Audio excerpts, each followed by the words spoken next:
پیارے حبیب صلی اللہ علیہ وآلہ وسلم سے فرمایا، حدیث بخاری شریف کا ہے 3260 3260 حدیث نمبر ہے، کوئی بھی جا کے کھول لے دیکھ لے۔ تو میرے پیارے دوستو، اس حدیث میں اللہ تبارک و تعالیٰ کے پیارے محبوب اور آپ اور میرا سونا سچا پیارا نبی کیا فرماتا ہے کہ میرے پیارے امتیوں، اللہ تبارک و تعالیٰ نے جہنم کو بند کر دیا، جہنم کو بند کر دیا۔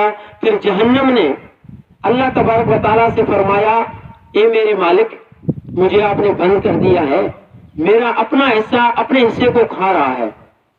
اندر جہنم کہتا ہے کہ مولا، مجھے میرا ہی حصہ اندر میں کھا رہا ہے۔ کبھی کون سا حصہ کھاتا ہے، کبھی کون سا حصہ کھاتا ہے، کبھی کون سا حصہ کھاتا ہے۔ کیوں؟